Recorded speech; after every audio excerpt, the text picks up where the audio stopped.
Welcome to Grand Sumo Breakdown, the unofficial sumo podcast for official sumo fans.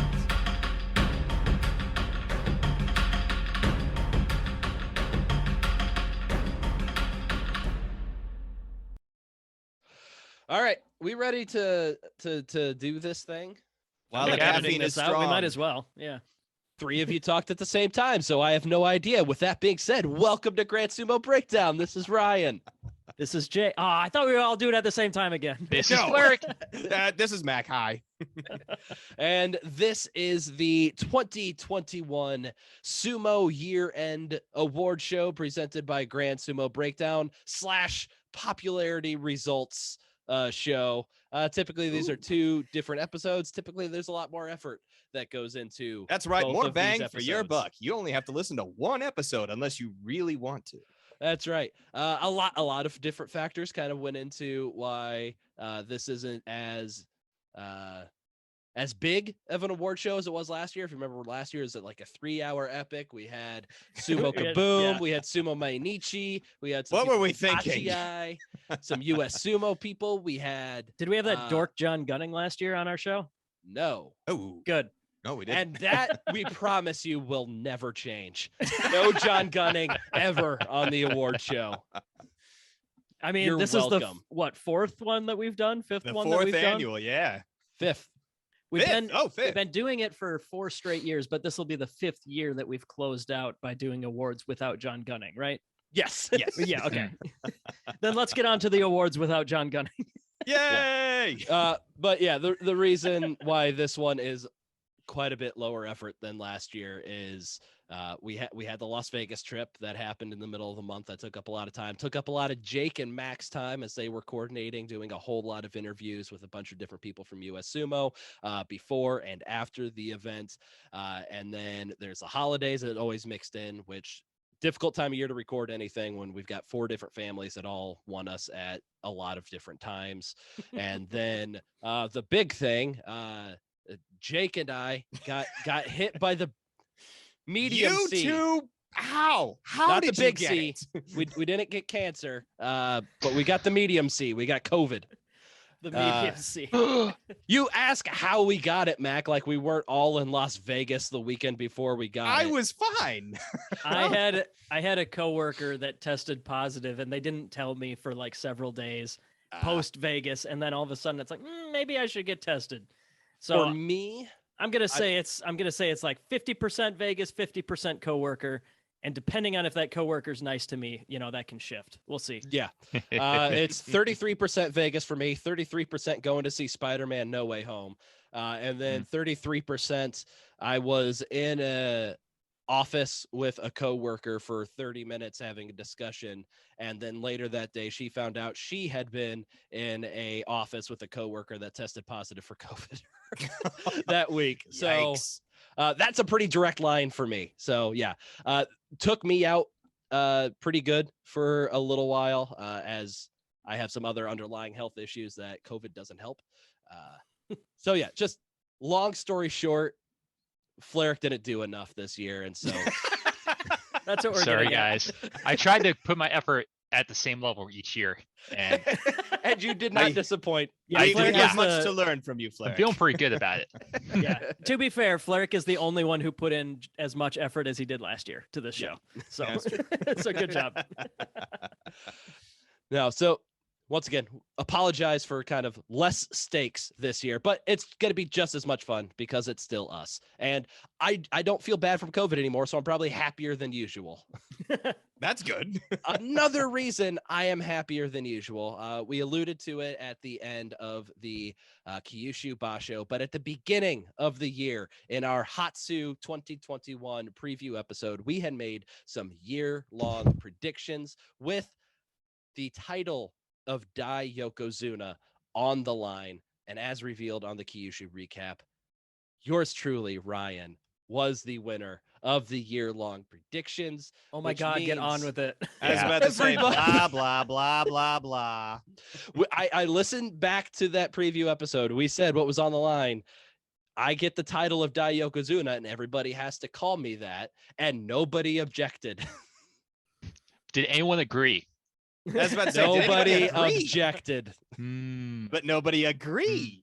Whatever. I will humbly Only there's request. any way to verify this that we would Humbly, actually Ryan, do. you take that back right now. You don't know what humbly means. I will with as much ego I was as about to say, possible that's more accurate. request at least one Yokozuna at one point from each of you. I'm not gonna be some overlord who demands you call me Yokozuna. Get on your knees and beg me for forgiveness for being so poor at predictions all year long. Just one. As that Yokozunas are known to do. Yes. I assume that comes with the title. Yeah. I So love how Ryan is talking about how humble he is in like the 3rd or 4th minute of his acceptance speech here. Yeah. And the true spirit of the holidays, I will just get on with it. Was it Yokozuna Ryan? Good job on predicting stuff this past year, I guess. Thank you, Fleric, and happy belated birthday to you, my 33-year-old friend. I like it. All right, let's get on with the award, shall we?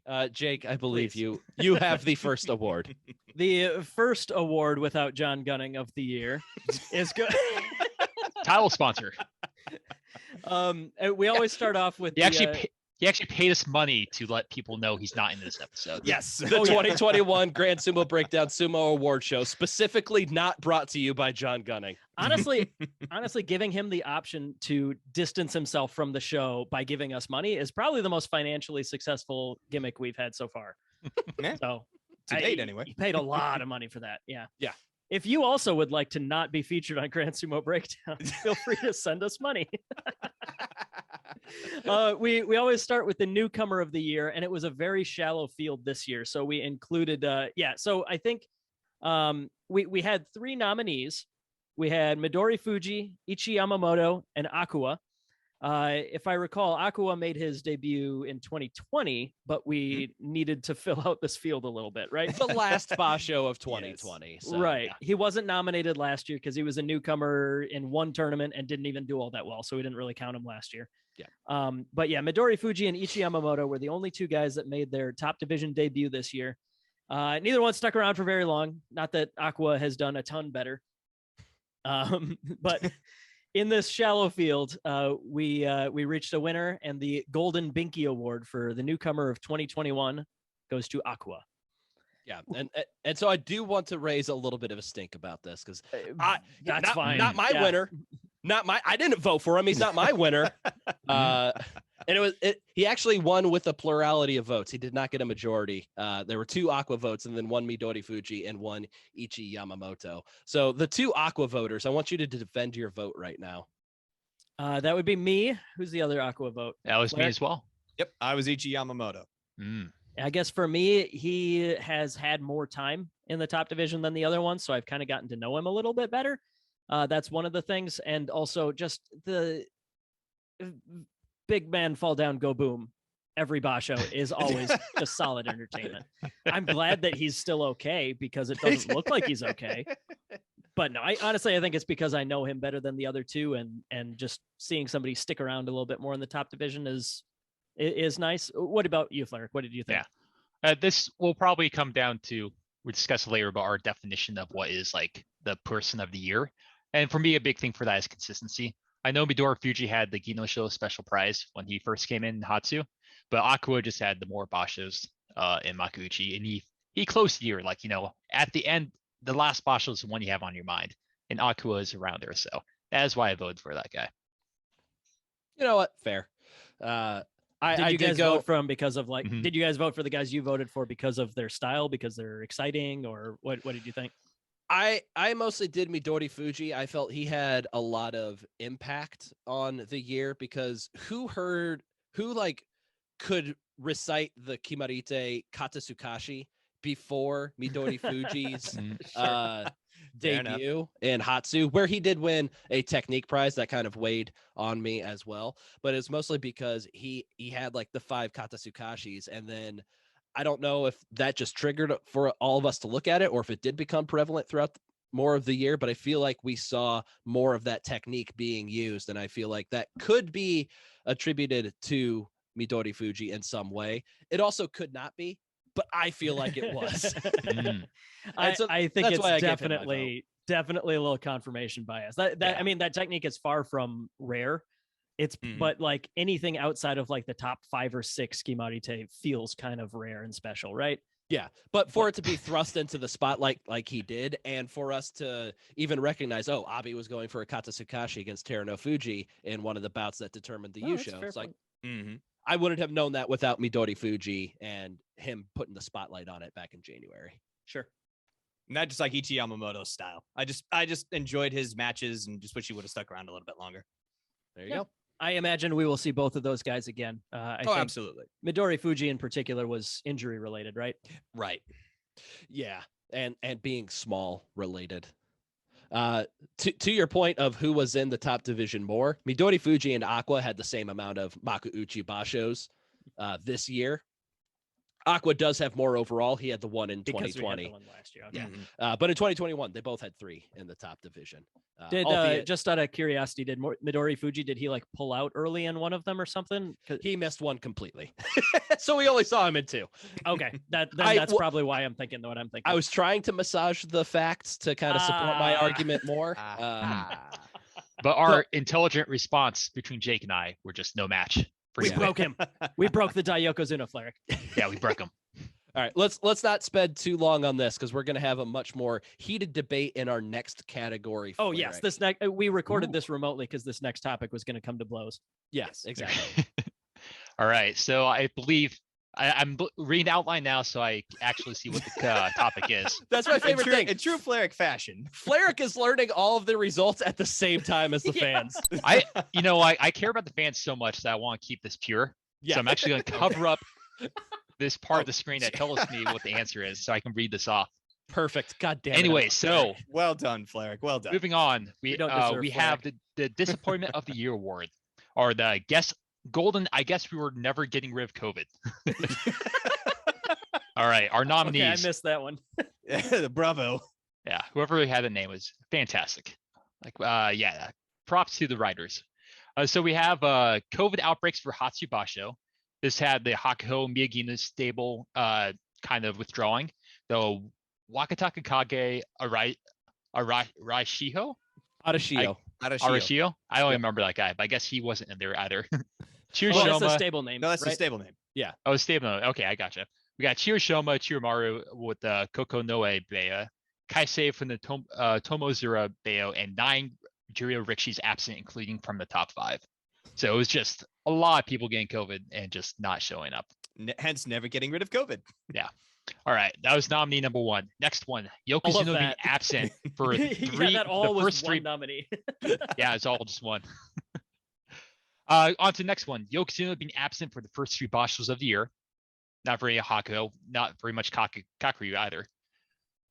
Next one, we have Takakeisho's failed Yokozuna bid in Hatsu and Nagoya. We have Takayasu choking away a 2-win lead after day 10 in the Haru Basho.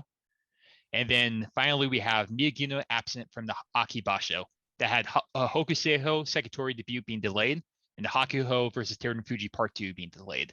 And ultimately ended up with Hakuho retiring after the Basho. Yep. So we never get to see it. All right. And now we have the winner, which is apparently a 4-way tie debate. What the heck? Yep. Yeah. This sounds pretty thing. All right. So I guess I see what these names are, but let's just start this off with Daioki. No, Mac. Start off with like your response. I guess kind of defend it. Let's go. Who did you vote for, Mac? So, Dai Yokozuna Ryan, I actually voted for Takakeisho's failed Yokozuna bid. And the reason why I did that was because it was one of those, we pinned a lot of our hopes on Takakeisho. He was on such a hot streak. I know it was due to the injury that he suffered, that he had to pull out, and obviously still recovering from that. But to me, that was one of the biggest letdowns, non-affiliated with performance, because it was due to injury. So for me, that was the biggest blow for the year. All right. That's a good point. Like him just getting like injured was actually very, very sad. Mm-hmm. But we did get Yokozuna in the year, so I was pretty happy with Fair. Terunofuji. So I guess I'll go on to mine. Look like here I had the Miyagino. Oh yeah, the Miyagino stable being absent for Aki.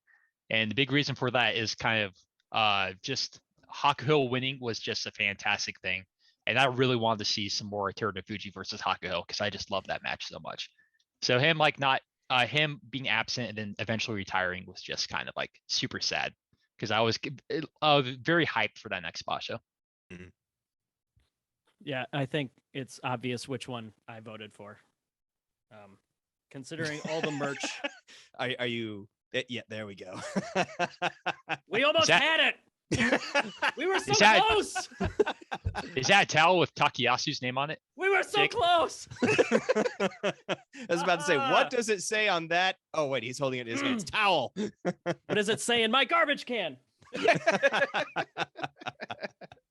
Takayasu's in the garbage? Oh, man. No. No. That was a cruel joke. I'm sorry, Takayasu Towel. He heard you.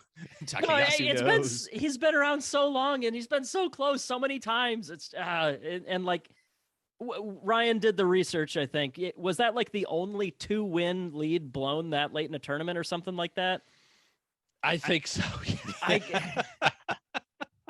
Well, no, Goeido's was worse back in Aki 27. Oh, that's right. He had like 3 wins on Haramafuji, like halfway. It was through either or something like 3 that. wins or like two wins on day 11. Whatever it was historically bad for Takayasu to blow it that late, and it shattered my heart. You and a lot of other people, based on how we always get. I am Takayasu far from alone. Shows. Yeah. By far, the most popular bold prediction we get is Takayasu Yusho. And so a lot of people were finally going to get their wish, and it just didn't happen. For me, I said the Hatsu COVID outbreaks because Hatsu was setting up to be such a dynamite Basho. And it's just kind of Hatsu as a whole when it happened because Kakuryu and Hakuho were both coming in. That's when they had mandates from the YDC. Is like, hey, you better perform well at this Basho or else. And so we thought we were either going to be seeing both of those guys having to retire or both those guys actually competing. Turns out neither was an option there. But it felt like at the time something big had to happen that way. Takakeisho was coming off of a Yusho. If he could perform well, he could have gotten his Yokozuna, which kind of falls into the Takakeisho failed Yokozuna bids. But Wakataka Kage, he was at a high rank for the first time. I think he was going to be in the Joy for the first time in his career. That got delayed another Basho. There are just a bunch of hype storylines coming into Hatsu that COVID just kind of destroyed before it could even get started. And so that for that reason, that is my that was my vote. Anybody hearing the arguments from anybody else willing to change their vote? Yeah, I think after discussing it as a group, we can agree to disagree that Takayasu's was definitely the biggest disappointment. We can at least maybe decide against Ryan's because I have one counterpoint. Because Takakeisho did go into that Basho and he did terribly. And he did. So COVID didn't kill that one.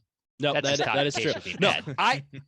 I am fully willing to change my vote because I would much prefer that we have an actual winner as opposed to just a 4-way tie.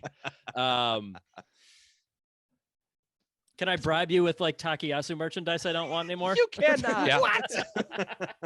Daiokozuna Ryan, what is COVID issues, if not Aki, which is COVID issues 2.0 again during Aki? It's true. It's true. Flair did call me Daiokozuna first. I'm gonna switch to Mac. Mac has actually convinced me long term. The Takakeisho. The Takakeisho one is still the sad. That would have It was long shots for him in both. Well, I guess the first one was a long shot in Hatsu if he had won that Yusho. If he won that, with all those people out, he had that shot. Yeah. I will throw my hat behind that as well. Mac wins the debate, and so Fleric. Well done, Mac. If you want to announce the official winner now. All right, the winner of the scroll up of Golden. I guess we are never getting rid of COVID award goes to Takakeisho's failed Yokozuna bids. Well deserved. Well done, Takakeisho. You earned it. Good job. Yeah. It's like, eh? Yeah. Our next award is the Golden Goombite for the Kimarite of the Year. And the nominees are Terutsuyoshi wins by Totari against Yutakayama in Hatsu on day 7. Terutsuyoshi again wins by Uchari against Koto Shoho in Hatsu on day 14. Enho wins by Tsui Tooshi against Aqua on Haru day 9. Teruno Fuji wins by... Okay, I'm going to have to sound this one up because I don't think I've ever said this one. I think there's also a... Isn't there It's kind of hard, isn't it? Yeah, that's a good one. Kaita Hineri against Takanosho in Nagoya on day 3. Jake is pointing out that there might be a typo. Huh? I don't know. Just go on. Yeah. Technical difficulties. I'm Steve Harveying. Ura wins by Okuri Tsuridashi against Daisho in Aki in day 5. Hoshoryu wins by Epanzioi against Wakataka Kage in Aki, day 9. And Enho wins by Totari against Azumaryu in Kyushu, day 2. And the winner is Hoshoryu's Epanzioi against Wakataka Kage in Aki, day 9. Oh, yeah. Beautiful. I'm going to go ahead and personally apologize to Caleb, who I'm sure is listening and is going ape over Mac's pronunciation. What? Oh man, Caleb, yeah, if you are listening, let's work on Mac's Kimarite knowledge here. That would be fun. There we go. That's is fine he with me. Hey, is he a Kimarite nerd? He's the guy that spoilers for eventually we'll be talking to him again about the belt system in US Sumo. Yes. Very cool system that's very hard to learn about if you're not, on the inside in some way. So we kind of want to spread that knowledge, but a lot of it is studying the Kimarite and how to execute, and in Mac's case, also how to pronounce them. I'm running off of 4 hours of sleep. Bye. The hardest part, actually pronouncing them. Exactly. And Mac, I would feel like a lesser podcast host if I didn't give you a little bit of crap for it. Fair enough. As for the winner of the award itself, I don't think, obviously this was a unanimous vote amongst us. I don't think there's any debate for us as to what should win this one. There were a lot of rare techniques used. I think Ura's Okuri Tsuridashi was a rare one where we looked back and see, oh, this has only been used like 3 times in the top division ever. But Ippanzioi, slightly less rare than the Okuri Tsuridashi, but way cooler, especially the way that Hoshoryu did it.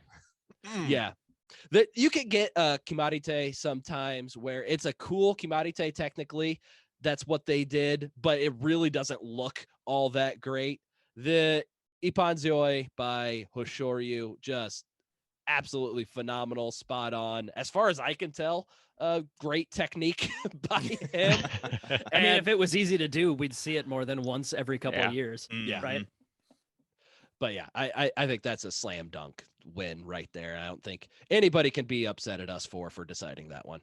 That's the one where, so Hoshoryu had Wakataka Kage's arm and just did like the full stereotypical judo flip over the shoulder move. Well, they were both like running at near top speed. It was He also involved his dramatic. leg. He got his leg tripped and got him off balance too. Yeah, Yep. and just how fast it was. Like midair, like Hoshoryu was gonna fall down and hit the ground first, but then he just got the other guy's body like really quickly underneath him. Yeah, it was very cool. slam dunk, as they would say. Yeah, it was cool. It was rare, and it was just an incredibly exciting match. That was awesome. And the cherry on top is always, I remember exactly where I was and what reaction I had when I watched that match. Of course you did. I can't say for the rest of the ones that were nominees. So if I can remember exactly where I was and what my reaction was, that probably means that it was the best. Yeah. Worth noting. Yeah. All right. So we've had a little bit of fun poking at John Gunning a little bit as we've been at this podcast, which we should do. He deserves to be made fun of. He's a terrible sumo commentator and offers he's a Bears nothing fan. And he's a Bears fan, and he offers nothing of importance to the sport, unlike us, which is doing a great service to everybody by providing our commentary on the sport of sumo. Mispronouncing Kimarite, so you don't have to. That's exactly right. We're showing you what not to do so that you can do it correctly.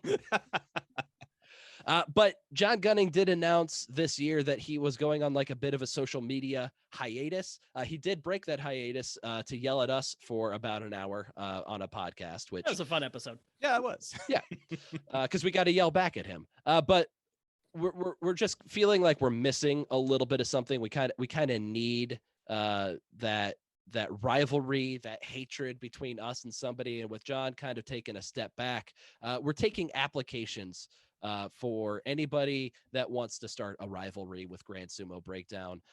It'll be good for you. I really feel like John's star rose after he got into rivalry with us. So you can really just get that exposure bump. So come at us, anybody who just wants to start some beef with us. We don't care who you are. We don't care what it's about. Choose your side. We'll take the other side, and then we'll kick your ass from here to Sunday. So the pettier, the better. Yeah, absolutely. The pettier, the better. If you want to say that Mac is mispronouncing Kimarite, all four of us will get behind Mac and say, God damn it, no, that's how you pronounce that You word. son of a bitch. Okurito Oshi. Wait, hang on. Oh, and I don't think Sumo Kaboom is eligible here because I don't think that anybody. They're too nice. believe. They're too delightful. Yeah. It'd be too much. They don't have suspension of it in 'em. disbelief. Yeah. Yeah. Also, I really like them. Yeah. We met at Vegas. They're really cool. Yes. It kind of wouldn't work the same Yeah. way. Yeah. Nope. Compared to such a despicable person as John Gunning, but Yes. All oh right. Lord, what's next? Up next is the funniest moment of the year. And I know what you're thinking. How is it all of this just every episode of the Grand Sumo Breakdown podcast? And we took ourselves out of the equation here. Otherwise, it would just be a whole lot of us patting ourselves on the back. And honestly, there's been too much of me doing that to myself already in this episode. Agreed. Yeah, totally. So the 100%. Yep. the funniest moment of the year. Don't think I haven't forgotten. You haven't called me Daiokozuna yet, Jake. Oh, The- Daiokozuna. Okay, fine. I won't do it anymore. Yay!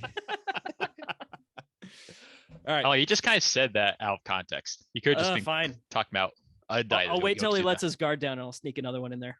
Ooh, that's my favorite.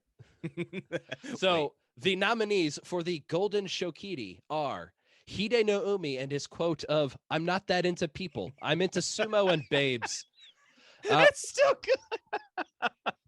I mean, Mac just goes ahead and spoils the results, but we'll go through. I'm just saying it was fantastic when we found out about it. We'll Best go quote through the ever. rest of the nominees anyways. That's on me for reading that first. That- yeah. That's my B. Fool. Our second nominee, who could totally win this, Hakuho versus Tobi Zaru, Nagoya of Day 7. That's the match where the two of them just did not have a tachi-ai. They just kind of were staring at each other, tentatively pawing at each other's hands. Some people really enjoyed it. Us four. Other people thought it was a shame to the sport of sumo. I Some thought it people was take it too hilarious. serious. Yeah. Yeah. I thought it was one of the funnier matches ever.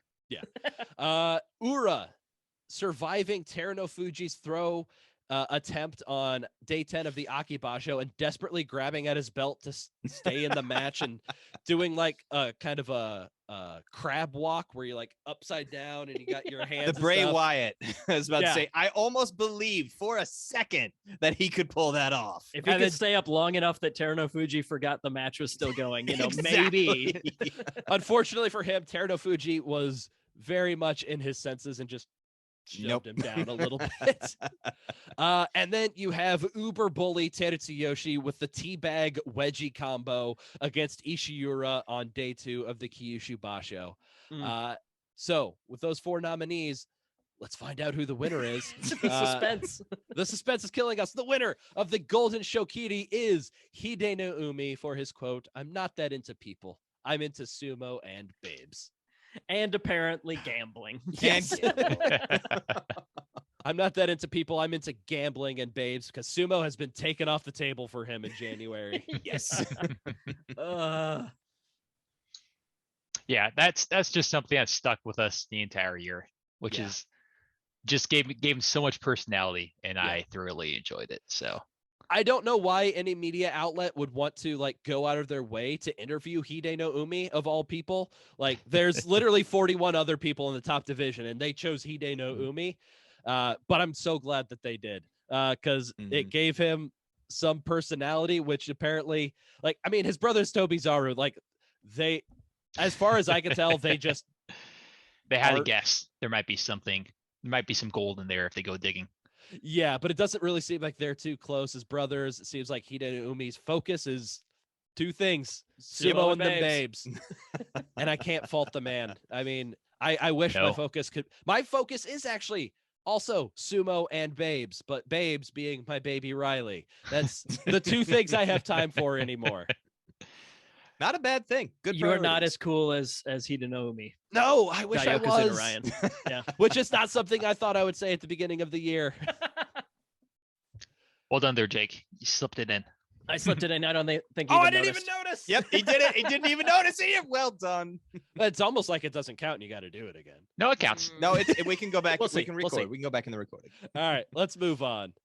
The next one is the Golden Broken COVID Protocol Award for the Villain of the Year. I see that you updated the titles since last year, Ryan. Good job. Well, yeah, because like the disappointment of the year was season 8 of Game of Thrones.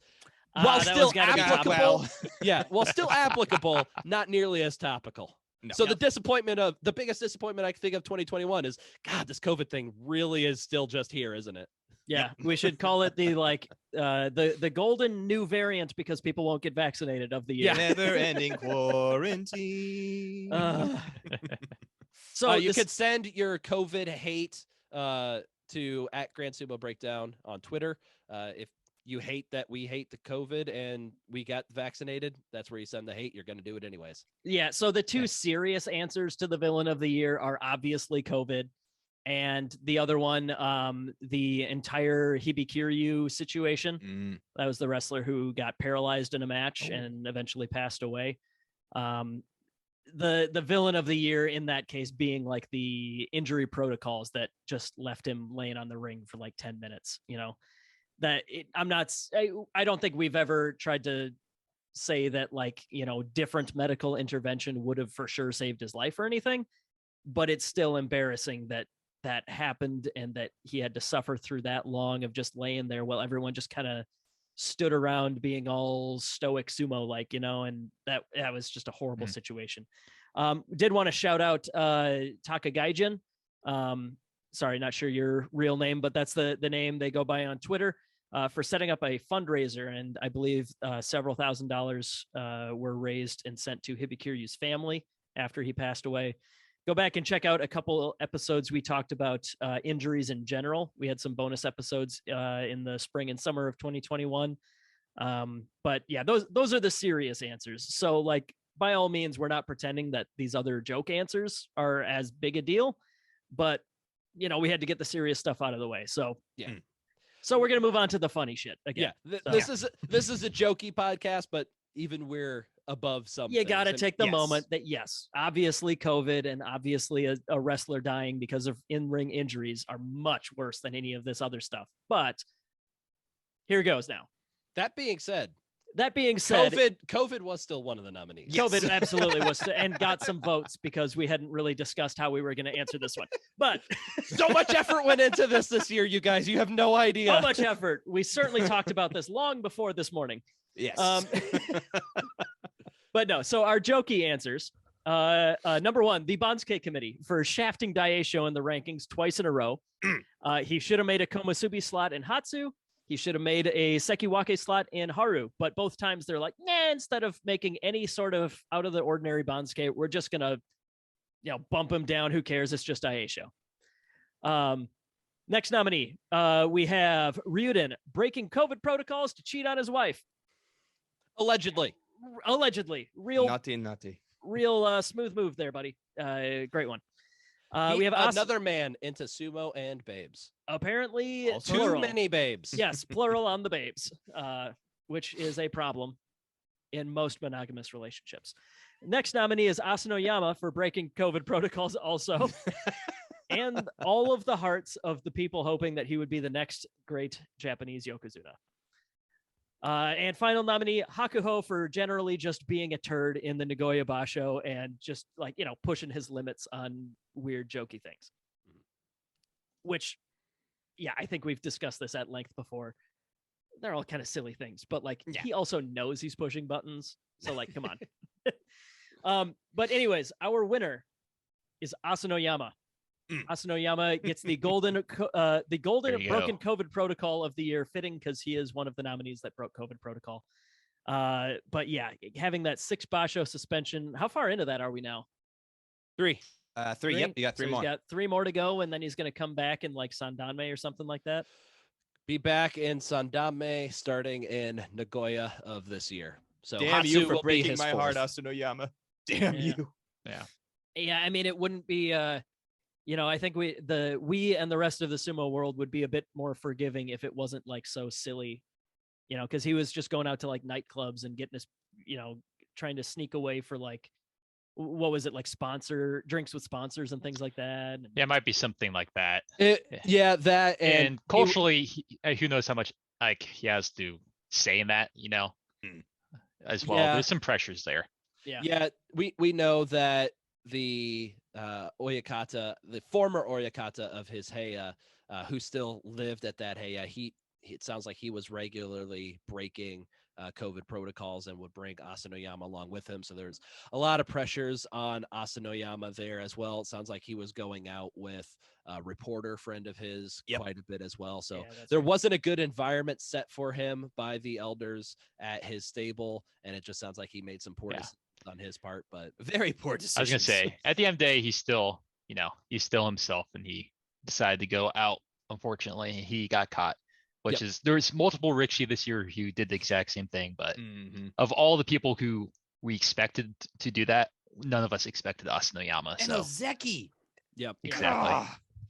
Yeah, whether you agree with it or not, the higher your rank, the more social responsibility you have in this hierarchical system to, obey the rules, do the right thing, not go out to nightclubs and stuff like that when there's COVID curfews and protocols and such. Yeah, and sumo and probably Japan as a whole, it really does seem like the bigger you are metaphorically, the harder you will fall. Because Abi did the same exact thing as Asanoyama. Okay, he's a Maikashira 5, 3 Basho suspension. Ryuden, he's Maikashira 14, 3 Basho suspended. Yeah, and they're both pretty big. Yeah, basically. Yeah, I was about to say top 42. All sizable guys. Yeah. But Asanoyama as an Ozeki, just a lot more responsibility for him to uphold the rules of sumo and the proper protocol of sumo. He got the 6 Basho suspension. And so I think the added responsibility of Asanoyama and the fact that he went and broke the protocols makes him the biggest villain of the year, besides what Jake already discussed. Besides serious answers. Yeah. And Yes, hopefully we don't have to have that serious answers in coming years. Yeah, that's definitely. It was a doozy. Yeah. But yeah, and I don't think none of us villainize Asanoyama. We all. Oh no. I think we all can understand what happened with there, and I'm going to be cheering for him when he comes back. I mean, like, in the sense that he's less of a good dude than I thought, but he's certainly not on the level of, actual villain. It's like, at least he wasn't cheating on his wife also. Allegedly. Yeah, allegedly. He allegedly was look at not Abi. cheating. I mean, he's come back, he's served his time, done his sentence, and now it's like, all right, you can be our friend again. Yeah, we'll get to Abi. It doesn't sound like he got off all that yet. I don't know if he got off all that scot-free. In the sense that he won me the last prediction series, I like Abi. There you go. In the sense that I'm rooting for him after that, where I'm never going to choose him again because we're not going to have that situation again. Probably not happening. You say that. Until he gets like a couple U shows, and we're talking about Yokozuna Abi pretty soon. Ooh, we can't let Ryan get Ryuden and Asanoyama when they're on their way back up to the top in the coming year. Watch me. All right, Flerick, hit us with our next award. All right, for our next award, we have Comeback of the Year, aka the Golden Tawara Ballet. Our nominees are Terunofuji's on his way back to Ozeki. We got Terunofuji wins the Yusho after being back 2 wins after day 10. The other side of that Takayasu coin. Yep. Mm-hmm. The other one, yeah. Ooh, do they make Takayasu coins? I'm sure they do. That sounds cool. I kind of want to look into that. Sorry, go on. You should make some of those. If not, His face on the front and his ass in the Mawashi on the back. Yes, the hairy back and the Wait. red Mawashi. You guys are gonna have to go ahead and finish this one off without me. I got some designing to do here. yeah, would it be too bad to just have 2 butts on the coin? No, Oh, it would not be. yeah. There you go. Yeah. Yeah, think about it. Money. Hold on real quick for legal reasons. Takeyasu coin trademark Grand Sumo Breakdown 2021. boom. That makes it legal. Yep. You can't Boom. do it now. It's ours. There we go. All right. Had to Next make legal nominee- department happy. I think Mac and that. How have we gone this far into Fleric reading the nominees for the comeback of the year before we've brought up what Mac is wearing for our year-end award show? I'm the only one that bothered to actually dress up for this. Like, Yes! we need to bring a level of professionalism here, guys. Yeah, I dig think it. we established at the top of this episode that we are way beyond any sort of professionalism. It is after Barely 6 showered p.m. today. It Yeah. is after 6 p.m. Yeah. So we are definitely the peasants here for not being in Texas. I haven't worn trying. I'm shoes trying. all day. I've been on COVID quarantine. I haven't worn shoes other than taking the dogs out to go pee for like what 8 days now. Yeah. Nice. Samesies. Nice. I've been moving my mother-in-law for the past week. And then you decided a to put suit. on a 3-piece suit and tie. Well, let's go with a full 3-piece suit and just assume that I'm Not I'm the upper complete. two. Yeah, let's just assume that I'm fully dressed. All Okay? right. You're quite classy, Mac. All right. Thank I'm you. gonna Well, moving on. Moving on with this Yeah, thing. let's get to the rest of these before we make Mac prove it or something. Sorry. well, how do you know that wasn't my We just plan have to all get him along? to like stand up and go grab something. Okay. Yeah. Like, how's your drink doing, Mac? Do you need a refill? I do need a refill, actually. Oh, you should go take care of that. Well, I could, but then I'd have to stop the show. We But could continue go on, on for 2 seconds without you. All right, moving on. So the next nominee we have is Ura returns to the Makuuchi at the Nagoya Basho, the first time since 2017. Next nominee is Hakuho returns at Nagoya and wins the Zensho Yusho. And to finish off, we have Abi's return from suspension. And the winner of these is Terunofuji's returning to the rank of Ozeki. Was this Yeah. one unanimous, Ryan? No. It was 3-1. Spicy. I voted for Hakuho returning at Nagoya after like 6 Basho off and getting the Zensho Yusho Okay, sure. because Terunofuji won this award last year. Well, then he wins it again, back Yeah, to back. I mean, no, and then getting back to Ozeki is just another further step, but just Hakuho being absent for so long and then just performing, getting the Zensho Yusho, I was just like, all right, yeah, I'll throw him a vote. I have one counterpoint to that, Ryan, which is even going into that Basho where Hakuho was out for a year, he was still the favorite to win the Yeah, entire thing. yeah. But did he come back from an absence? That wasn't the definition. It's the I'm comeback. sorry, is comeback of the year not the name of the award? What think it was further comeback of the definition year. do you require? It was the comeback from performance wise. That's Right. not what the award's called. It's comeback of the year. Okay, It we'll doesn't say rename it for next comeback year. from Yeah, well- absence. We'll rename it for next year. I don't know why you're mad at me. You all outvoted me and Terunofuji won. I don't know why this is a thing. We're all We just just want- reveling in your singular loss of the year, apparently. Exactly. You're Um, GD right, it is. I wanted to note that this is Terunofuji. Yes, obviously he made Yokozuna as well, but we listed it as Ozeki because he was coming back to where he had been before. Yeah. He had been Ozeki, 4 or 5 years ago, whatever, before he had dropped down. So yes, obviously he proceeded further than this, but coming back to Ozeki, I think we looked into it and nobody who loses the Ozeki rank has even stayed in Sumo after dropping down out of Juryo. Mhm. And not only did he you might look at somebody like Kisano Sato who steadily fell down the ranks after being a longtime Ozeki and then like quit at a certain point. Koto Shokiku, but yes. What did I say? Kisano Sato. Ooh, sorry. Yeah. My bad. That's Nishono Seki Oyakata to you. Also, yes. Oh, I didn't know that he had a name yet. Yeah, But yeah, so like most guys will lose Ozeki, drop down a little bit, and then call it a day when they drop out of Makuuchi, drop out of Juryo. Goedo quit when he dropped out of Ozeki. But no one has ever fallen even remotely as far as Terunofuji has and made it back up to the rank that they were at before. So that's why I voted that. And I think Ryan's being dumb because that was the easy answer here. I think all the correct people voted that as well, Yes, Jake. yeah. Jake, we'll get to dumb votes a little bit later. It was a misclick, okay? So you say. Yes. We'll get there. We'll get there. All right. I'll kick it off. Our next award is the Golden Suke Bito for the Punishment of the Year. The nominees are from the Hatsu Basho, Jake and myself for the Shakespeare limericks. For Haru, Flarik's 500 Pies song, a parody of 500 Miles by the Proclaimers. Natsu, Jake's 20 plus embarrassing statements. Aki for Flarik. Actually, yeah, I feel bad about that one. Shooting you with a dart, even though it did give me a little joy at the end. At least you had the mosquito mask. You're a terrible person. We were saving it for our first in-person recording, like post-vaccination, and it was so worth it. Yep. And then Kyushu for myself, the Pulp Fiction parody. I think we missed one in there. You did. Was there really a reason to vote? No. Really? Absolutely not. That would be Nagoya. And what happened in Nagoya, Mac? Why? Thump, squish. Thump, squish. Makes me uncomfortable. I forgot.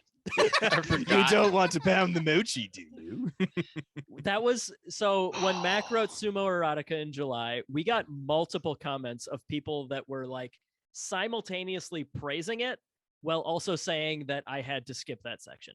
Yeah. Yes. and is that not the definition of a fantastic punishment? It's a definition. It is a definition. I don't understand how Mac, like for 4 years now, has managed to like punish us when he loses. But this was probably the best example of it. Yeah, for a guy who lost half of the prediction series this year, Mac truly still brings it every single time, and we appreciate that. So I think what we did last year is we replayed some of the punishments at the end of the podcast. Jake, I think I'm going to ask you to do a little bit of editing at the end of this, and if you could just throw the Mac like 10-minute Sumo Erotica section. That was a long one too. Oh god, they were like chapters. Yeah, like the length of it really affects how much you edit it. You just have to drag the bar a little bit. Oh no, farther. I'm not complaining about the editing. I'm complaining about the fact that it exists, like that it was inflicted upon humanity. Yeah. And in case you want to relive it, we're not going to force you to go back to the Nagoya recap episode. We're just going to put it right at the end of the episode. Yeah, so I'll you put can it enjoy after it the again. closing song, whatever. You know, it's weird. Mac never said my name for like the list of punishments that had to happen throughout the year. See, Ryan, the Daiyokazuna Ryan, the thing is to make the show truly entertaining, getting you to talk less is how we make it work. Ooh. We got together after some feedback, and this is what we're going for. Mm-hmm. You know what?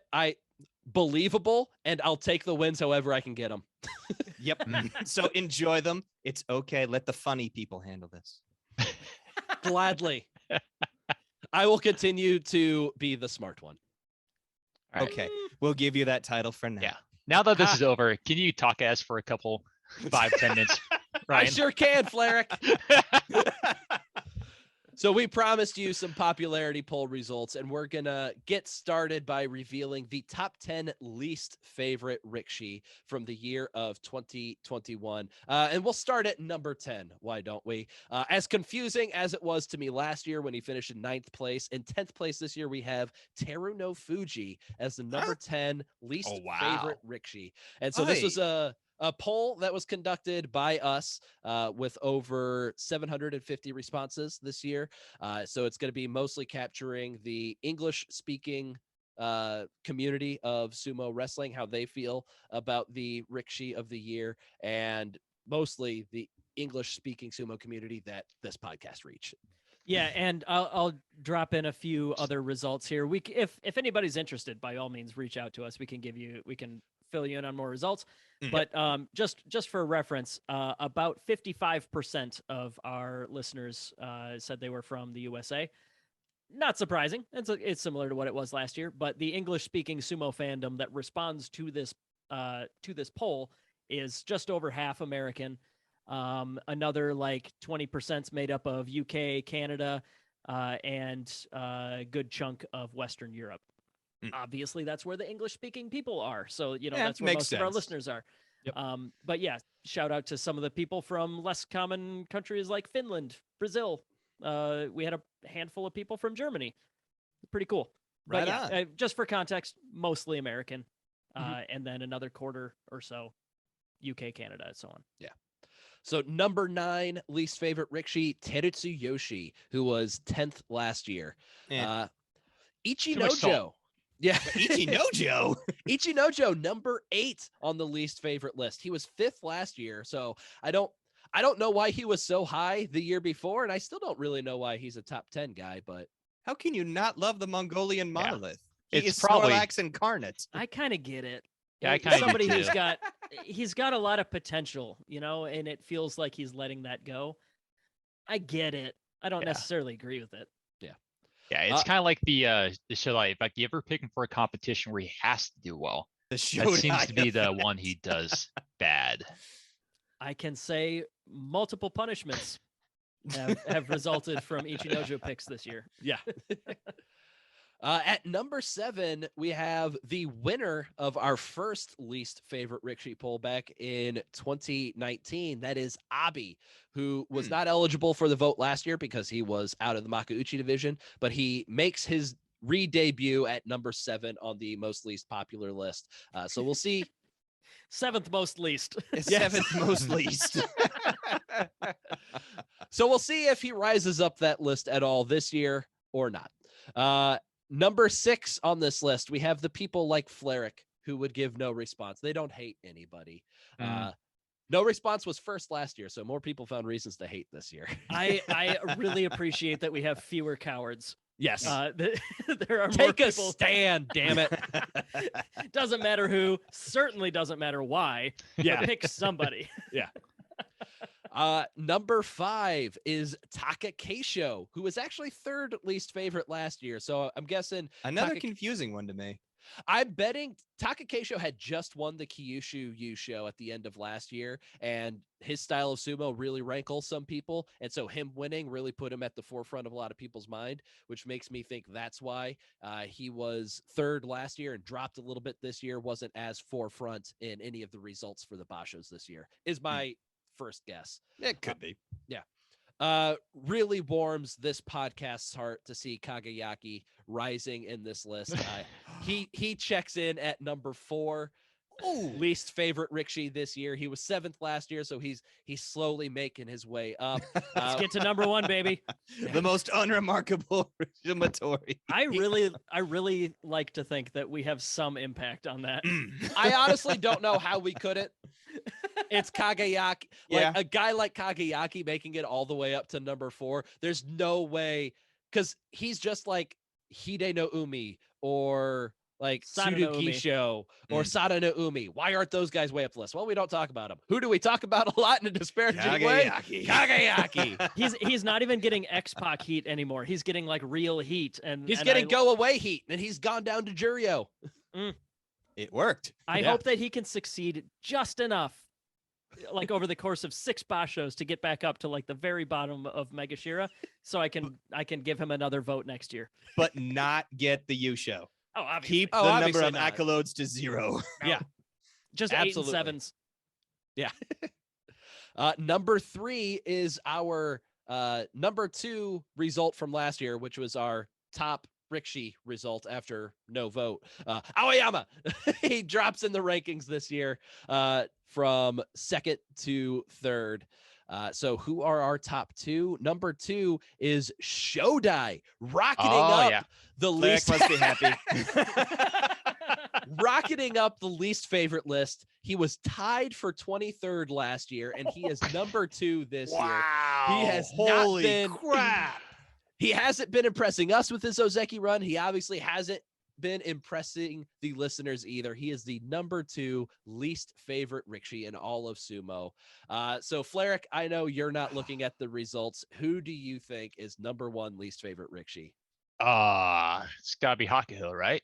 Hakuho's retired. He is not available for this list. It is people that were in Makuuchi at the end of Kyushu. Hey, Fleric, unlike us, the enlightened sumo fans, if a lot of people hate Henkas, who might go towards the top? You hate Henkas. Is Terunofuji been picked yet? Terunofuji is number 10. All right, who else? And has also done that? doesn't Henka. What are you talking about? Yeah.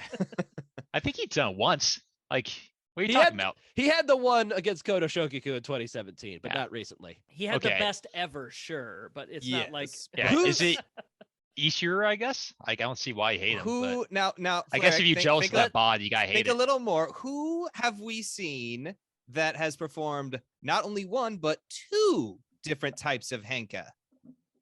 Like the Harunofuji no Henka you talking about? And another Henka? Not the Henka, no tries Henka. to jump over people. This is getting painful. Yeah, just do it. Just end it. Chiyoshoma. What? With a full 12% of the vote. He's such a bad boy, though. Well, he's too bad. He's too bad. Yeah. Too many Henkas. The 2021 least favorite Rikishi, Chiyoshoma. Yep. He was fourth last year, all the way up to first this year. Yeah.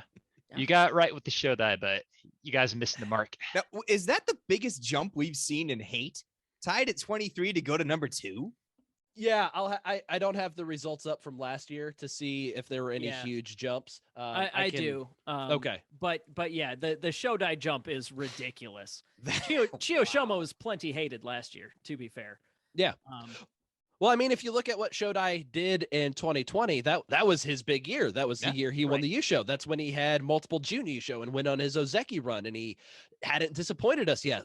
This year was pure disappointment from Shodai. Yeah. And he's still an Ozeki, but this measurement that we're talking about, at least for right now, is who's your least favorite. And so Shodai did not inspire that much hatred last year. Whereas now that he is in the limelight and disappointing, now the hatred is starting to take off. Yeah. All right, let's move on to our next category, and it's a big one. It's the Basho of the year, the Golden Kokuki-kan. The nominees are the 6 Bashos that happened during the year. Those are the ones. Pretty easy to figure out. Quick bullet points. Hatsu Basho, that's where Daisho won the Yusho. And you had a Terunofuji / Shodai / Asanoyama Jun Yusho. Haru, you had Terunofuji Yusho and Aoyama Jun Yusho. And that's the one where Takayasu choked away the lead. Where he had a 2-win lead going into day 10, an almost unprecedented failure on Takayasu's part. Yeah, that Basho sucked. Number 3rd nominee is the Natsu Basho, another Terunofuji Yusho. You might recognize a trend if you paid attention to Sumo at all this year.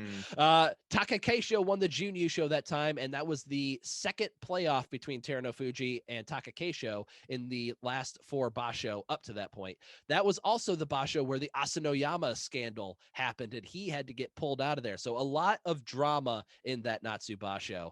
The Nagoya Basho, not a whole lot happened there. I think Hakuho won a Yusho. Terunofuji got a Jun Yusho.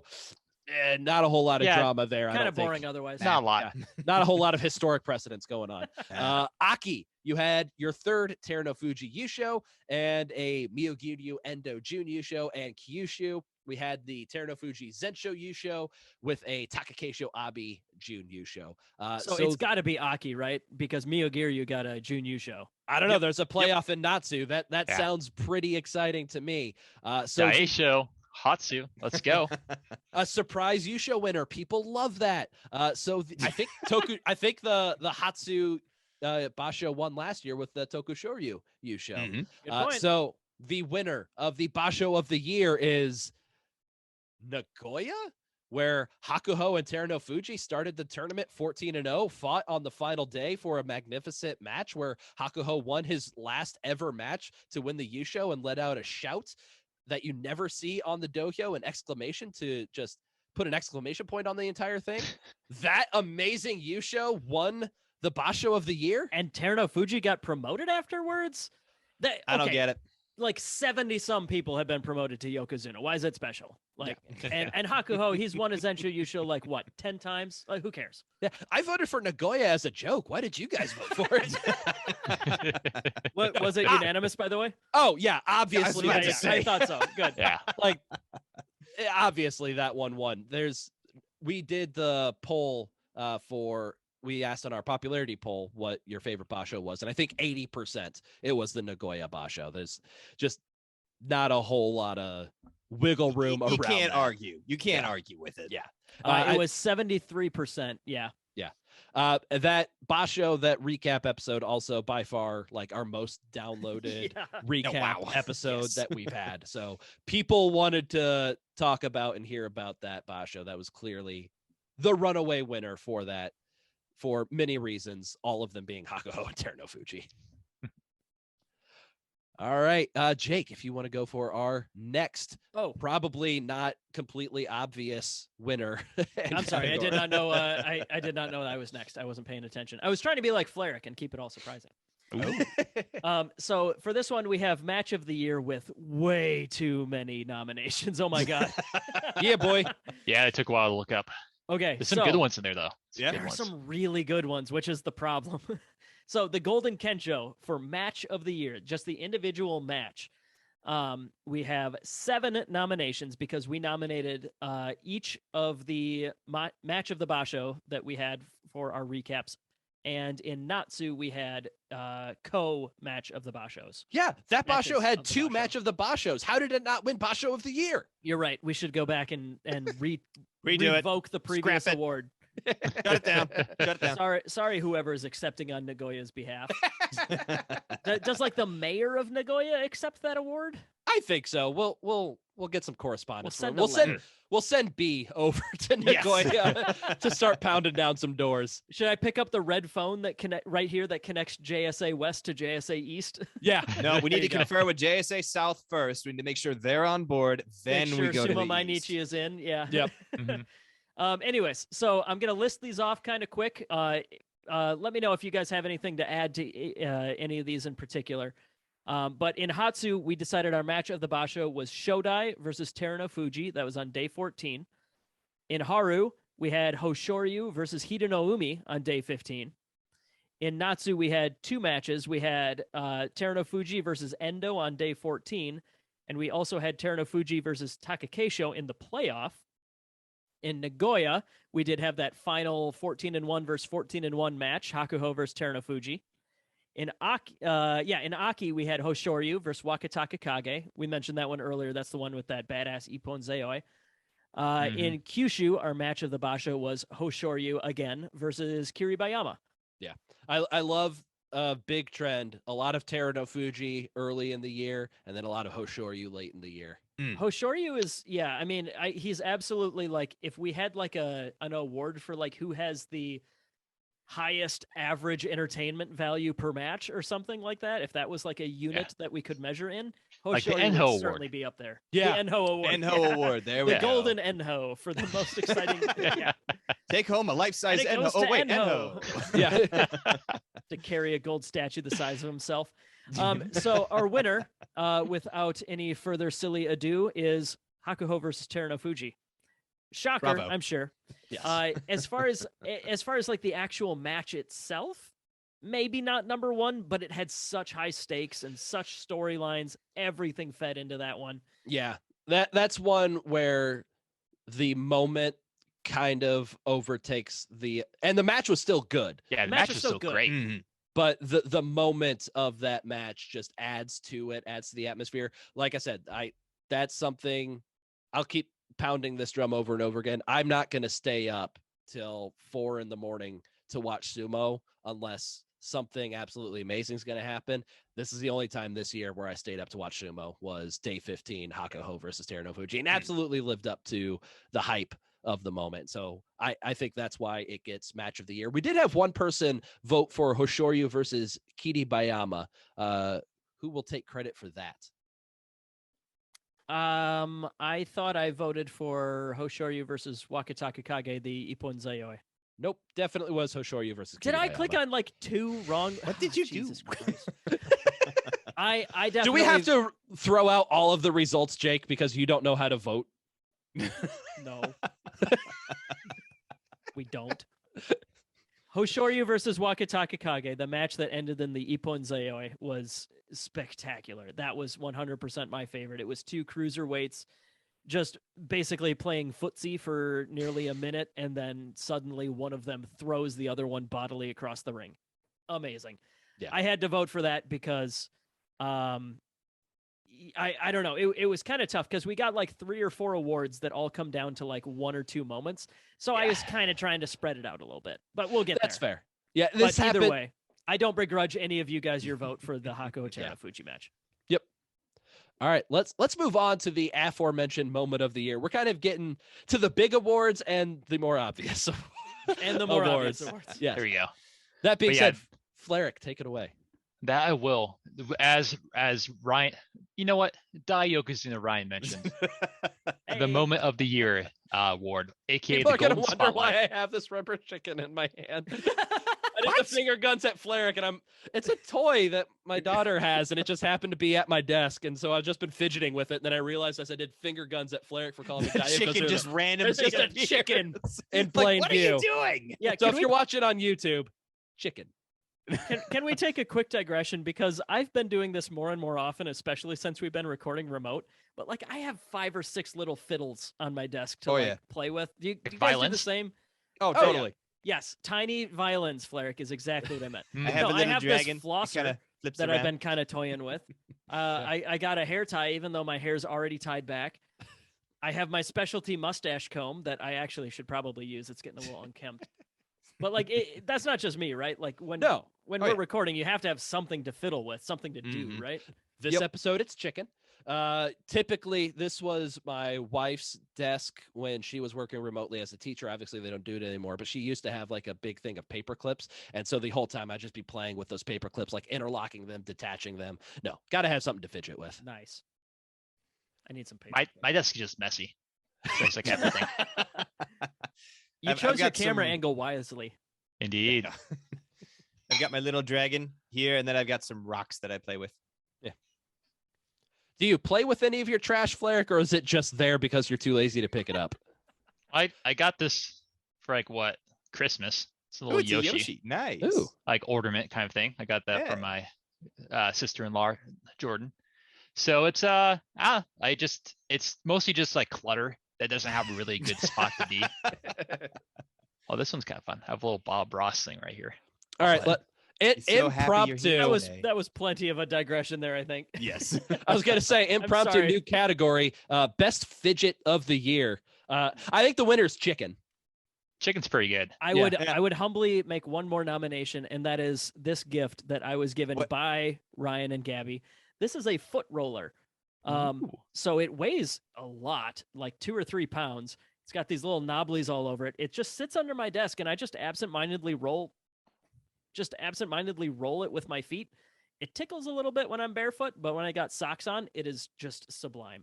It like my feet feel excellent. I do a lot of walking in shoes that I need to be replaced desperately. But this thing offsets that, so I'll go another few months without replacing my cruddy walking shoes. Yeah. It also is just the perfect weight and size to just chuck at a cat when it's getting annoying. Ooh, yeah. No, it'll like mess up a cat, but not like permanently. We at Grand So- Sumo Breakdown do not endorse violence against animals. We love animals and would never do anything to hurt one on camera. Except at 3 a.m. when he's sprinting up and down the hall, then I slightly endorse violence against animals. That's why I said on camera.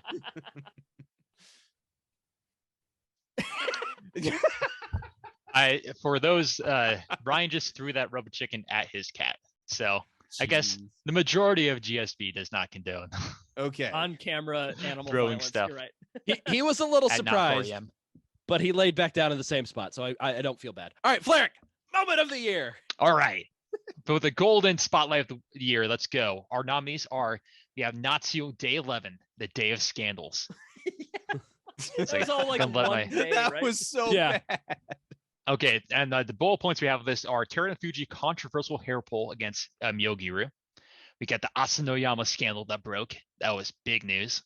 And the details surrounding Ryuden's absent break, where he allegedly was apparently cheating on his wife. That all happened in one day, Natsu day 11. So nominee right there. Next one, we have Terunofuji versus Takakeisho twice on Natsu day 15. I love playoffs. Playoffs are great. Yeah. Especially when to force a playoff, a guy has to beat the guy he's going to face in the playoff. Again. Mm-hmm. So Harumafuji Goedo was one of those situations, I believe, back in Aki 2017. Yes, I think so. Yeah. Sounds right. Yeah. And then Natsu of this year, same story. Like, you got to beat this guy and then you got to beat him again. Mm-hmm. It just, maximum drama. Next nominee is Hakuho defeats Terunofuji in the Battle of the Undefeated on Nagoya, day 15. We have Terunofuji Yokozuna promotion, and to close it out, we have Hakuho announces his retirement. And the winner of this is a two-way tie debate. Let's go. Ooh, all right. We got Jake / who is saying Terunofuji promoted to Yokozuna. And then who's gonna claim I love Flair Ron Burgundying this. This is so good. Yeah. If it's on the teleprompter, Flair will read it. And to close off the other tie, we have Ryan in ? Hakuho defeats Terunofuji on day 15 of the Nagoya Basho. Yeah. So they're all tied to the same moment or the same situation, but right. which part of it is the bigger deal. So Flair and Mac, which way did you guys vote? I went Hakuho day 15 Yusho. And I did Terunofuji promoted to Yokozuna. Yeah. I think the big reason why I went with that one, because it had, you talked about Terunofuji. It had the weight of the Hakuho's last match that went with it. And just the energy, like we already talked about the match, like afterwards he just kind of yelled out. And it was just such a great performance between the two people. And it's just, when I think of this year, I think of that moment. I think of that match is what I think of. There's only been 7 times in the history of sumo wrestling where two 14-0 Rikishi have gone up against each other on the final day. And this was one of them. And it's going to be momentous every single time it happens. It having the added weight of now knowing that was Hakuho's final match. And he knew it was going to be his final match at the time. And also know that performance still launched Terunofuji to be a Yokozuna. There's just so many things going on in that one single match that I don't know how you could choose anything else. Yeah. How could you be so wrong? How could you? I guess for me, and Mac, I don't want to speak for Mac, but for me, if we combine these things all into one thing, I think that is 100% easily the moment of the year. Oh, totally. The benefit of hindsight, knowing that match determines a Yokozuna, and knowing that it's Hakuho's final match, and knowing that Hakuho, if I remember right, he intended that to be his final match, right? That's what he said. But yes. the decision to promote Terunofuji was part of his decision to retire. Everything happening in that one moment, I guess I would submit the motion that we combine this all into one thing and call that the winner. This whole situation around that one match, just not only determining the end of the Hakuho generation, but determining the top dog future of the next one. Yeah. Regardless, I don't care. It's all the same situation and we're all on the same page. You could just admit you're wrong. Event. Yeah, just fine, whatever. I'll switch my vote. I don't care. Yeah. We did it. Yeah. You did it. Yeah, you got me. I don't care. Whatever. I'm going to stick with my Terunofuji only because there you go. All of that came out after the fact. And despite knowing how it all turned out afterward, this was still a fantastic run from Terunofuji. It showed that, yes, he is fighting to the caliber of a Yokozuna, not the Dai Yokozuna, because Hakuho is still Hakuho and still the king. But he's not a Dai Yokozuna like myself, so Terunofuji still got a ways to go. But it showed where he can go. Again, it's the future. It's looking ahead and going, okay, Hakuho passes the torch, but this guy still is to the caliber of a Yokozuna. So to me, that just kind of signified, all right, here we go into the next era. Yeah. Yokozuna promotions are special, and it definitely was a special moment. Mm-hmm.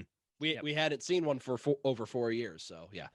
It definitely, in any other year, could have won. But Jake, as a wise man, he switched sides to the winning side. I'll switch sides because yes, in hindsight, the specific moment that you would point to is the match, and the match itself, So everything just hinged on that specific, like, 10 seconds of time. All right, with Jake admitting that he is wrong, we have the official winner for the Golden Spotlight Award, which is Hakuho defeats Terunofuji on day 15 on the Nagoya Basho. Congratulations, Terunofuji. We will accept your acceptance speech in the form of voicemail. 805-613-7866. That's 805-613-SUMO, Terunofuji. You could surprise, an old man and a little baby. Come on, you could surprise us, 4 random guys in the Midwest of the U.S. Yeah. So look for that tweet. I think it was by Haruth?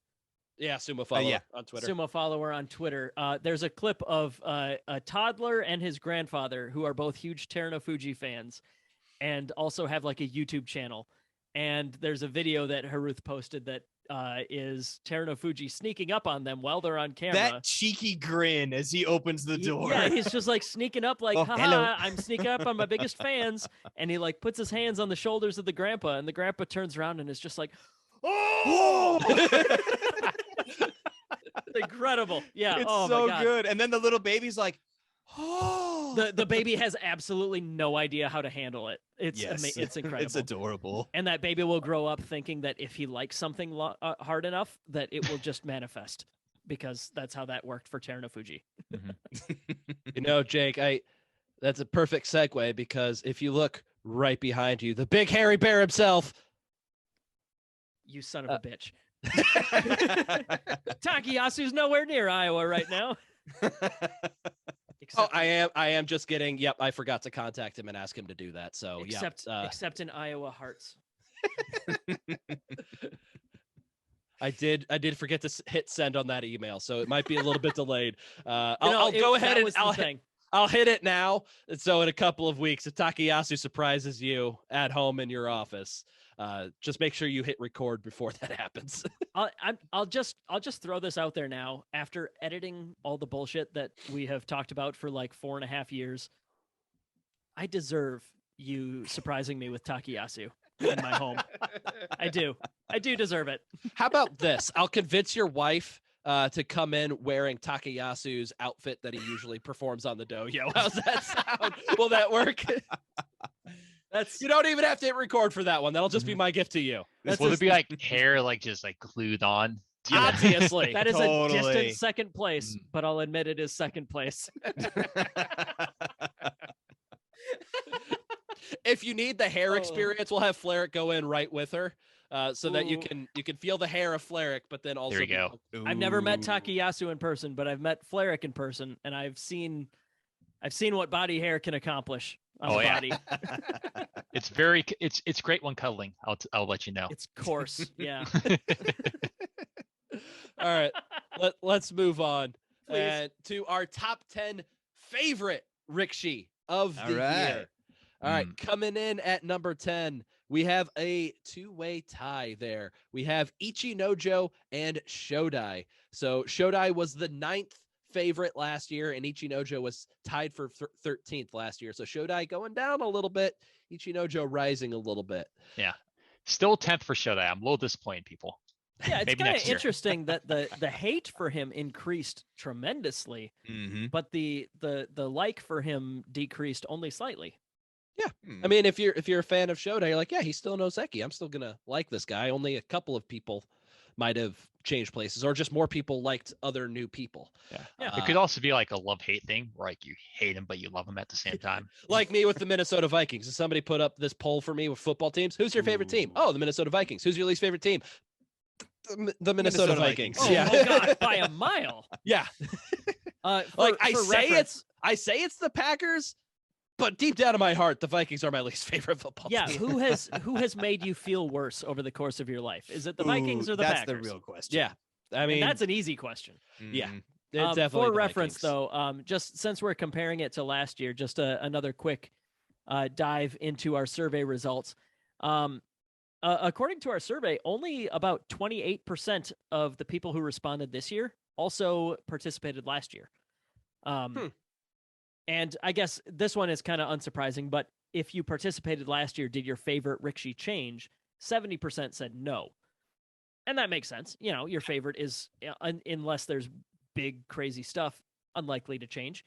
Hakuho could have been your favorite. And Yeah, so there you you go. change your vote. Yeah. Or maybe now that Teruno Fuji's really made it stick, maybe now he's your favorite or something like that, Yeah. But I find it very interesting that we have so many people who didn't see this last year, because last year we blasted this all over the internet. And still, like, 3/4 or so didn't see it last year, but did see it this year. So kind of interesting. But yeah, just for context, when we're talking about people last year that participated, it's only about a quarter of the people, or excuse me, the people that participated this year, only about a quarter of them also participated last year. Yeah. It just goes to show how I think the community is kind of growing. Like even a quarter of the people. We'll get there. I'll bring up time watching sumo in a little bit here too. Yeah. But it's obviously just it's amazing how big the community is kind of getting in that regard. It's amazing. Totally. Number 9 favorite Rikishi of the year goes to Abi. Just barely making it back to the top division in time to be considered for this. But he got there and he's in the top 10. So a lot of people don't like Abi, but a lot of people do like him. Yeah. I'm going to credit a lot of this to Ryan voting him number 1 before getting that Dai Yokozuna win. That's right. And the other half to it is beautiful Shiko. Yeah. Hey, just for reference here, despite being he was the 7th least favorite Rikishi and the 9th favorite Rikishi, those sound kind of close, but he got 19 votes for favorite and he got 43 for least favorite. Ooh, okay. Yeah, I think so it's not perfectly proportional. About 40% of the favorite votes went to 2 people, whereas the least favorite, the most one person got, was probably like 12% of the votes.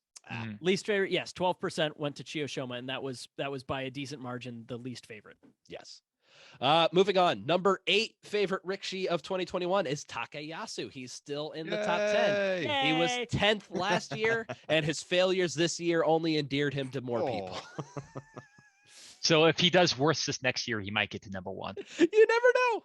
It's the Hattori Sakura effect. Yeah. He's working his way up there for me. Yeah, for sure. He might be both. Yep. He might be both. Number 7 is Hokuto Fuji, my favorite. He was 8th last year, so he's working his way up a little bit. And then at number 6, we get to one of our 2 big jumps up the list. Number 6, we have Wakataka Kage, who was tied for 17th last year. He is number 6 this year. So he wasn't around a whole lot last year. He was around all this year, up towards the top of the Maegashira ranks, has really endeared himself to a lot of people, it would seem like, in a short Well-deserved. time. Yep. Number 5, kind of a Takayasu situation, but Tochi no Shin, still a top 5 most popular Rikishi, despite, as we've documented well this year, poor performance for the most part after his fall from Ozeki, which is probably a couple years old now. Geez. But Tochi no Shin was 4th last year. He's 5th this year. Number 4, our biggest riser up the list this year is Ho Shoryu. He was 22nd last year, and he is number 4 this year. Moving on to number 3. He was number 2 last year, number 3 this year. Taka Keisho, still a top 3 favorite Rikishi and a top 5 least favorite Rikishi. So a very polarizing figure in Taka Keisho, much as he was last year. At number 2, it was the winner of the favorite Rikishi of the year, is Teruno Fuji. So he drops down 1 spot in the rankings. So we did it for the least favorite. We'll see if Fleric can redeem himself. Fleric, who do you think is the favorite Rikishi of the year for 2021? All right. So this one's pretty easy. It's because no one's mentioned Ura yet. It's gotta be Ura. It is absolutely Ura, who was obviously not ranked last year. He was down in Jurya, was not eligible to be on this. But I do know Ura ran away with the most popular Juryo Rikishi last year.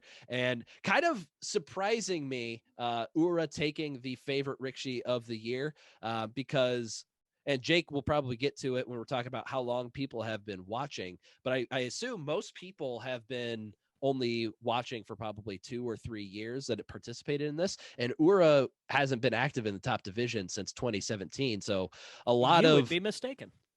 Okay. Not by Tell much. me why. Well, so yeah, Ura is incredibly popular as long as he's on the television, right? Yep. So like, Yeah. He's also a nominee for the Golden Enho Award of Must See TV. Yes, exactly. so Honestly, it's probably between him and Hoshoryu and maybe a distant third of like Tobizaru this year, right? Like, yeah. But either way, he's incredibly unique. And I think that's probably one of the biggest things. Like Toshinoshin is another guy that is much higher on this list than his pure in-ring performance might indicate. But Ura in the ring is always weird, right? So It's just there's fun always to something watch. going on. So, yeah, now we might as well talk about how long have you watched sumo? One of the questions on our survey. And I think I'll loop in like how old are you is one of the other questions that, a little bit of overlap there. The vast majority of the people who listened to GSB and who responded to our survey are between 18 and 39 years old. Not a huge surprise. That's kind of exactly where we are. But each of those segments is like 35% or so. So, we're talking like more than 2/3 are about our age. And, we're also at about 82% male. Hear that, 18-year-olds? We're about your age. Yeah, I mean, as far as I don't know if I'd make that leap. we are totally yeeting the competition, and no, Jake, that's just you can't. That just shows how old we are now. They've moved on from yeet. Damn it's it! Is that vibing. old people? Is that okay? Yes, you're right. We're totally vibing with you, 18-year-olds. Yeet. No word. No cap or yes cap, whichever one's good. Jeez. Yeah. What was I even talking about? Jesus. So our how long have people been watching sumo is what I was kind of working towards, because yes, how much you like Ura, you would imagine that if somebody likes Ura, it's because they saw him 3 or so years ago, right? When he made his big first push. But we actually have 35% have only been watching 1 to 2 years. And an additional 16% have been watching sumo less than 1 year. So that's almost exactly half have been watching sumo for less than 2 years. I think Ura won over a tremendous number of these people in like a Basho or 2 Bashos here. Like 3 Bashos in the top division this year. Yeah, there you go. Yeah. And I think that's as good that's as good an endorsement as any, that it's not there isn't a ton of nostalgia for Ura. There's some, sure. We have about 33% of survey respondents who have been watching sumo 3 to 5 years, that's about where we fall in. We're like right at 5, maybe 6 years ish at this point. Yeah. 2016 is when we started watching. Yeah. So 7-8 years ago, something like that. 30 if you measure it by how many pandemics we've been through. But yeah, it's interesting to me that so many of these people have not seen Ura in his first push that didn't last super long, but was still very impactful.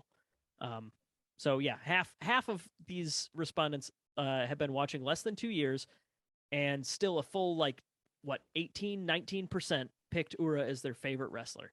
I think that's very cool and a great endorsement for Ura's in-ring style, that he is somebody that absolutely needs to be watched when he's on the TV. Yep. All right, Mac, why don't you close us out with our final award of the evening? Indeed, I shall. Yokozuna Ryan, the Rikishi of the Year Award. The nominees are Daisho, Takakeisho, Hakuho, and Teruno Fuji. These nominees were because they all won a U show this year, right? Correct. Except for Takakeisho, but I felt like we needed more than 3 nominees, so I threw Takakeisho in there to kind of round it out. Yeah, Takakeisho didn't have a U show, but he had 2 Jun U shows, including one of those playoffs. Yes. Mm-hmm. There are some other reasons why for a lot of these gentlemen, but again, this is one of those, do we really need to vote? Yeah. I'm sorry. Hakuho did win every say, single yeah. match on the dohyo this year that he participated in. So That's yeah, a it higher seems like win a slam percentage dunk than anybody else. No, it's Teruno Fuji. Come on. Of course it is. I do want to point out, I did list reasons why they were nominated. For Hakuho, I kind of had to reach a little bit, so my description for him was winner of the Nagoya Basho, won every single match when he stepped on the dohyo, all 17 of them, retired with grace, and the first ever member of the JSA that got to sign a pledge swearing to be a good little boy. And That's for that historic. He got to do that. What a lucky little boy. Yeah, I thought you were just gonna say because he's Hakuho, and that's kind of Also, that's really all you need to say with Hakuho. Yeah. It's because he's Hakuho. yeah. My vote for this one kind of went back to what I said in the beginning with Aqua. Like when I think of like Rikishi of the year, I think of that consistency was consistently great the entire time. I think the high of Hakuho was pretty dang good. Although I guess Terunofuji did get his essential Yusho as well. But it's just Terunofuji's been just solid throughout the year, just Basho after Basho. You gotta give it to the guy. Yeah, I'll just read his resume as well, since Terunofuji, obviously the winner. He won 4 Yusho this year. The 2 Basho, he didn't win a Yusho. He won the June Yusho. He also won 2 special prizes before he was promoted to Ozeki. That's right. A Yokozuna was a Sekiwake earlier in the year. He was promoted to Ozeki this year. He was promoted to Yokozuna this year. He also had the most wins in the top division this year, winning 77 out of 90 matches for an 85.6% win rate. Gross. Also, it's also good to note. But it's good to note that it's 77 out of 90 because he wrestled 90 times this year. He did not take any time off. He was there every day of every Basho. That is a big one too. It's the 85.6 win rate, though. That is just unheard of. Literally no, but figuratively yes. You know what I mean. For us, it's the best we've ever seen since we've been watching. That's really good. Like when even Hakuho, go ahead. Even Flash from StarCraft professional, he only had like 70% win rate as a professional during his peak, which is just amazing. Yeah. So okay, do we have any Grand Sumo Breakdown bingo winners? We've mentioned StarCraft. Anyone? Let us know. So Fleric mentioned esports. Jake combed his mustache. Ryan got on his high horse much more than he should have about being the Daiokozuna of the year. That's the rubber chicken. That's 4. Mac went way over the top with a fancy suit. Mac wore a suit. There you go. That's about to say. Yeah, I'm eccentric. There you go. Thump squish. Yep. Thump squish. Indeed. I was mean to Jake about Takayasu blowing a 2-match lead after day 10 of a Basho. And I got lost in the weeds on stats again. Takayasu Towel made an appearance. Yes. We're pronunciation of Kimarite. Dabbing my Takayasu tears. We were mean to John Gunning. Really, just all the greatest hits of Grand Sumo. We absolutely hit the greatest hits. Yes. Hey, right. One thing that I really hope to add next year is I really want us to have a category there. Jesus, what's wrong with me? Sorry. Are you okay? We're getting to the end of the episode. It's been a long one. I'm sorry. One category I want us to add next year is I want American Wrestler of the Year. Yes. That's something that we have been picking up on. Obviously, if you've been following us, you know all the interviews that we did leading up to Las Vegas. We've already had one post Las Vegas interview, and there will be plenty more. I really want to add a category or two for U.S. Amateur Sumo by the next time we do our award show. Yeah, I agree. American Wrestler of the Year, I'd probably have to go with Roman Reigns. I think he's been the Universal Champion for the entirety of the year. I haven't been watching wrestling or keeping up with it as much as I did in the past, but I'm fairly positive a Sumo Wrestler of the Year. Sumo Wrestler. They do that in America? I thought that was just a Japan thing. Apparently. And thus, like GSB has been uninvited to every USA Sumo event in 2022. Thanks, Ryan. Ryan is just doing his best to kick the American Sumo coverage off onto its own sister podcast or some BS. Yeah. American Sumo Breakdown, ASB. ASB. We should rename it like a American Sumo Study or something like that. We can do better. American Sumo Symposium. We can do grand American Sumo Symposium. That way, every like episode American we can Sumo end with Symposium. also listen to ass. It's a gas ass. Oh yeah. So that's my goal. That's my goal, I guess. All right. So that's what Jake wants to see most in 2022. He's got grand aspirations. Ooh, I like what you did there, Fleric. What do the rest of us want to see in the year of 2022? I'll start. I've got a couple things on my checklist. I don't think it'll happen. I would love to see Mitake Yumi take that leap up to Ozeki. He's close right now. You're gonna get your heart broke. I said I don't think it'll happen, but I would love to see it happen. I don't have the hopes. It would just be nice if it happened. I'm not setting myself up for failure. I don't think it'll happen, but wouldn't it be cool? Yeah. Or how about this? I would just like to see 1 or 2 Ozeki promotions. Let's fill out the Sanyaku ranks a little bit. We're going to have Maegashira 18 coming up on this upcoming Basho. That's too many Maegashira. Let's get less Maegashira, more Sanyaku. For that to happen, we need more Ozeki. So maybe no, Takayasu's not getting Ozeki again. Put that down. Love to see Takakeisho take that leap up to Yokozuna. And I think the thing I want to see most is I want to see a full Kokuki-kan. Only if it's safe to do so, but it would be amazing if we got a full Kokuki-kan. I was going to say the same. Yep. What about you, Mac? What do you want to see most in Sumo in 2022? For 2022, I am really pinning my hopes on Hoshoryu. He had some great matches this year, definitely has some room to improve, but again, he's pulling out some amazing Kimarite. He's showing amazing effort in the ring, and he's growing and he's learning. I want to see that same next level. I want to see him continue to rise and continue to bring it next year in 2022. My eyes are on Hoshoryu. Yeah, how's the specific? Like how high would you like to see him rise? I would love to see him in the Joy. Enjoy, it'd be good. So I had the same exact idea, but I'm gonna go a step further. I want Hoshoryu Ozeki by next year. I think he's just a talent, and he's just great to watch. He's only gonna get better, like a fine wine. So hopefully it happens in this next year. Yeah, I think the group that we've labeled the Young Princes, thank you to Beth for giving us that name. Oh my God, I forgot everybody immediately. Hoshoryu, Wakataka Kage, Koto no Waka, and Kiribayama. I think all those 4 guys still have a lot of potential. I mean, we've got Wakataka Kage, Kiribayama. They're going to be Maegashira 1 for the next Basho. Hoshoryu's just outside of the Joy this time.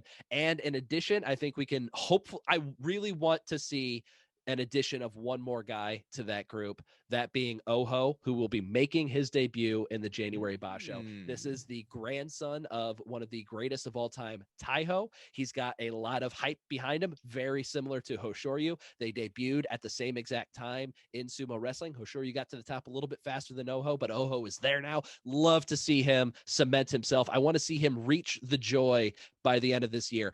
He might get knocked back down, and that's fine, but I'd love to see him get up to the Joy by the end of the year. 100%.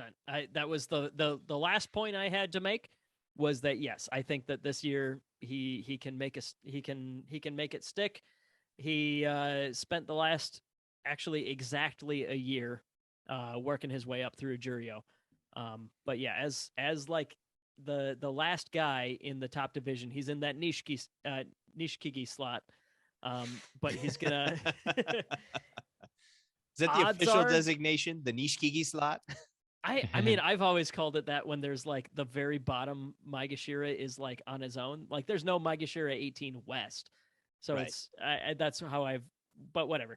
But yeah, so he's making his top division debut in January here, and odds are he'll probably do poorly and then need another try to get up there to that next step.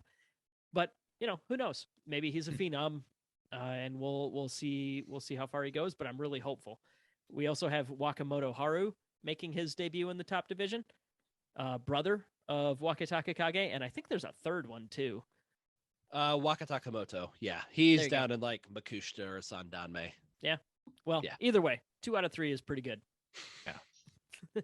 I also want to mention Takakeisho. Just it would be great if he got Yokozuna as well. That would be really fun. So I'll be kind of hoping for that in the next coming year. We'll see what happens. Larrick, what do you wish most for Shodai in the coming year? Do you wish Yokozuna Shodai or Sekiwake Shodai? No, I hope for just Basho after Basho, 8 and 7 and 7 and 8, just throughout the year, and he just sticks around. So slowly but slowly, Ryan will just hate the guy just like he hated Guaido. Oh, I'm getting there. I'm getting there. So yeah, like more don't status worry quo about from that. Shodai. More status quo. All right. Keep doing what you're doing, Shodai. All right, I think we've gone long enough on this episode. We'd be remiss if we didn't thank all of our patrons this year. We started our Patreon, I believe, before the Natsu Basho. We got a far larger response than we would have expected. I think we're sitting with a total of 47 patrons at this time, which is probably a grand total of 41 more patrons than we were expecting. So no, it's super cool. We've been able to send out T-shirts for our like bold prediction series winners, and we've got a good deal in the bank to improve our equipment. Ideally, we're going to improve our, like our YouTube videos. As long as we're recording this video, we might as well do better at it, right? Exactly. Yeah. So we've got a lot in the works. We really appreciate the money that you guys send to us, and until far further notice, every single penny that comes in will go right back into the show, whether that's equipment, whether that's covering our hosting fees, things like that, T-shirts, rewards for fans. We're super grateful, and this is a hobby for us. So it's not like we're never going to be at the point where this is like our job, right? So we might as well just make our hobby as badass as possible. So and we just really fun. appreciate everyone. We want to make it fun. Yep. All right. And so if you enjoyed this podcast, if you enjoy award shows in general, leave us a 5-star review on Apple Podcasts or your favorite podcast listening service. I like this, just doing the outro one more time for old time's sake. Yeah, because we didn't put in a spot for a break where we could put in the old recording. So we got to do it. We'll see how good everybody remembers their roles. We've literally done an entire marathon of time here, so we might as well just do the whole thing at the end. Sounds good. Okay. I got this. So we have social media. Figure it out. Yep. No, he's on point. He's got it. Nailed it. Yeah. We do have those. We have a blog, GrandSumoBreakdown.wordpress.com. Go do that thing. If you have any questions, comments, or corrections, especially me and my terrible pronunciations, drop us a line at grandsumobreakdown@gmail.com or comment on the video. Again, Caleb, waiting for that. Or give us a call at 805-613-7866. That's 805-613-SUMO. So yeah, if you won one of these awards, we expect to receive your acceptance speech through voicemail. Also, you guys thought we were going to forget about this, but no, we have to give the award for Grand Sumo Breakdown Host of the Year. And I think we kind of already awarded it. We did the whole prediction thing. Everybody was calling me Dai Yokozuna. Jake, end the recording. It's Mac, right? It's pretty. I was going to give it to Mac. Yeah.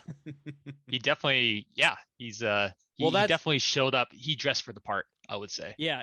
Honestly, that was the thing. Like, I truly believe that appearance is the only thing that matters in job performance. And when Mac wears at least the top 2/3 of a 3-piece suit, that's True. a lot. If we could get some verification about the bottom third, like I think it's a lock. If we get verification that Mac is wearing a full 3-piece suit, I will switch my vote to Mac for GSB Host of the Year. All right, all comes down to this, buddy. So what say you, Mac? Here it is. And... Hey! That looks It's like not pants. tucked in, but it counts. Hey, I was about to say unfortunately, the camera doesn't go high enough. But we got pants. Here we go. All right. There you have it, folks. Mac, I assume you're voting for yourself, or are you going to throw a charity vote to somebody else? No, I throw a charity vote over to Jake. Yeah, second place. And the reason why is because Jake handles almost all of the editing, at least for the audio. He's the one always dealing with all the bullshittery that goes on and has to sift through it and go, all right, how the hell am I going to do this? So, to Jake. Yeah, Bravo. that's definitely true. That's a good point. I'm going to switch my vote so it's a tie between the two of us. Oh, I mean, Flarrick's here. He's clearly everybody's favorite on this podcast. It's true. He doesn't get a vote. I'm sitting here. I'm always the welcome to Grand Sumo Breakdown guy. I'm in the top 10 of the Guess the Bonske rankings as we end the year. And probably top 4 GSB hosts.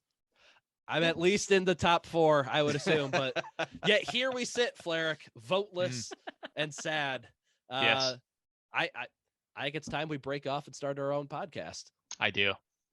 So, What were we that'd be talking great. about? Eric, I want you to bring as much energy to your new podcast as you do to this one. If It's you do okay, that, it because will I'll be bring the same successful. amount that I bring to this one. We'll see how you guys do without me. That's why you're Yokozuna, Ryan. All right. If any of that makes the edit, I'll be shocked. Goodbye, everybody. 2021 was a fun year of sumo. Hopefully 2022 is better. That was good. Bye. Thank you for listening to Grand Sumo Breakdown. Until next time, Throw your salt high. And keep moving forward.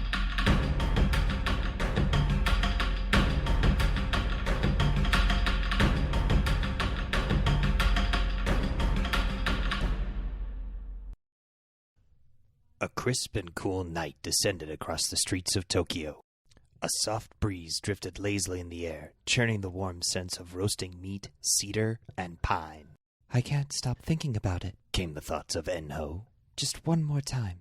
Just one more, and then I'll be satisfied. He sat there, looking out the window of the dormitory of the Heya, down into the street below. We're both just so good at it, and it feels so good when we find our rhythm. Just one more time, and I'll be satisfied. Enho? Came a voice from the doorway. Enho turned, startled by the intrusion, his kimono bursting open, revealing his rippled chest. Ishiura stood in the doorway, his hands resting on either side of the door. Muffled laughter and hints of conversation spilled into the room behind him. Enho gazed at him, slowly marshaling his thoughts. Ishiura, his stablemate, his brother of the Mawashi, his senpai. Ishiura gazed down at Enho, his kimono fashioned tightly across his broad shoulders, the cotton straining across chiseled biceps and pectorals. Enho, what are you doing up here? Why aren't you down at the feast? The chanko is nearly ready and the fresh sake is being poured. Senpai, forgive me. I was just thinking. Enho looked down at the tatame mats. Tatame, rice, the smell of sake. He shuddered, his thoughts taking him back to the night in the storeroom. He rubbed his face to hide the sudden rush of color to his cheeks. Ishiura shook his head, his laughter soft and deep. Come on, he said. Join the feast with us. Enho slapped his face and stood abruptly, his sash unknitting as he came erect, his kimono falling open, exposing his bare chest. Exclaimed Enho, quickly grabbing both sides of his robe, jerking it over his body. He stared up at Ishiura, embarrassed. Ishiura was staring upward, a sheepish smile on his face, as he examined a spot on the ceiling. Enho hurriedly retied his sash, tight, the cotton squeaking under the strain. Come on, said Ishiura, before all the chanko is gone. Enho walked slowly to the door, his feet patting gingerly over the mats. He stopped short of the door, as Ishiura removed his hands from either side of the frame and turned to leave. Senpai? Ishiura turned to look back curiously. Enho blushed and looked down. Can we do it again? Again? Ishiura blinked and began to chuckle nervously. Enho nodded and looked into Ishiura's eyes, those gorgeous shaped eyes. You're the best at it. Ishiura's hand went to the back of his neck as he looked at Enho. I mean, I'm okay, I think, but are you sure you want me? Enho nodded again, setting his jaw and standing up straight. It has to be you. Just one more time, then we can stop and focus on our sumo. Just one more time. I promise, we can stop after that. Ishiura blushed slightly, but slapped his face and stood up straight, looking back into Enho's eyes. Okay, just one more time, but then we have to stop. Someone might catch us. The feast lasted long into the night. Many guests had arrived and supped on hot chanko, sticky rice, and fine sake. Enho ate sparingly, his thoughts on the events of the night to come. A small smile spread over his lips as he looked down the table at Ishiura. The sumotori was laughing and toasting a fellow stablemate. His cheeks had the slight flush of intoxication, but it only made those pearly white teeth stand out all the more in his jubilant smile. Yes, thought Enho. It has to be him. He cast his gaze back down to his rice bowl and ate hungrily, his chopsticks clinking and scraping hurriedly against the bowl. Soon, thought Enho. It has to be soon. I need him tonight. The The tables were cleared and Sumotori lounged on their mats, yawns and weary eyes becoming apparent on all the guests. Slowly, ways were made to sleeping quarters, and the Heya shut down for the night. All was dark and still, the halls still faint with the smell of stew and sake, as Enho crept from the dormitory. He made his way past the kitchens, his bare feet padding silently across the floor. He slid open the door to the patio that connected to the storeroom. His pulse quickened. He could feel the goosebumps prickle across his skin as he reached for the door. His fingers curled around the hook, and slowly, very slowly, he opened the door. The musty smell of rice and bales washed over him from the pitch black of the room, but all was silent. "Ishiura?" he called in the darkness. "Are you there?" A match was struck from the abyss, and a small candle was set to light. Ishiura stood there, holding the flame. "Enho," he said in a relaxed tone. Enho could see the rosiness beginning to fade from Ishiura's cheeks, but could not mistake the smirk for anything else but desire. Ishiura slowly walked around the room, finding several more candles spaced around, illuminating the area in a soft glow. "Hurry, come in, shut the door. Someone will see," said Ishiura in a hushed tone. Enho turned sharply after entering the room and closed the door behind him. When he turned back to face Ishiura, he saw that everything had been prepared. When had he had time? Enho thought to himself. Mats and cushions on the floor, blankets and the windows draped. It's perfect. Ishiura set the candle on the bench and gestured to Enho. "Shall we begin?" said Ishiura with a smile. Enho nodded hurriedly and began fumbling with his robes. He wished he hadn't cinched his sash so tight. His fingers could not work their way as deep into the knot. He heard the sound of fabric on the floor and glanced up to see Ishiura, standing there, disrobed in a wash in the warm candlelight. "Do you need some help? You always cinch your robe too tight," said Ishiura, taking a step forward, his body now fully illuminated by the candles. Every muscle, every bulge, every feature outlined in a warm glow beset by the darkness. "I can do it," said Enho, looking back to his robe. "I tied it. I can work it loose." Ishiura chuckled to himself and rested his hands on his hips, shaking his head. After several furtive minutes, Enho loosened his sash and his robe fell to the floor in a heap. They stood there for a moment, sizing each other up. It was time. Enho took his position, his hands grasping a sturdy edge as his knees bent. He steadied himself and looked to Ishiura. He now stood over him, and he could smell the faint hint of sake on his breath. Enho glanced down and saw Ishiura hefting his tool to action. It stood firm and sturdy, but Enho could tell Ishiura would be a tad shaky from the sake. He dipped his hand down into the small pail of liquid, then reached back to Ishiura and slowly guided him. Thump. Ishiura bent his knees, his senses slowly becoming undulled by the effects of the rice wine. Thump. Enho's hands began to do their own work now that Ishiura was finding his own rhythm. Thump. Faster, thought Enho as he dipped his hand back into the pale liquid.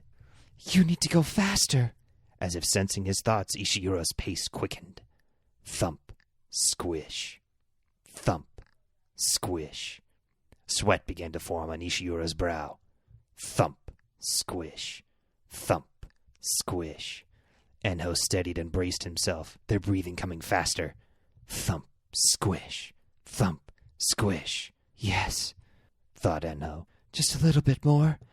Almost there. Almost there. The door to the room flew open with a flash. Cool air rushed in, sending a piercing chill down Enho's spine. In terror, he looked back and saw Shohozan.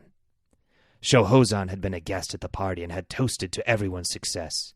He strode into the room and closed the door behind him.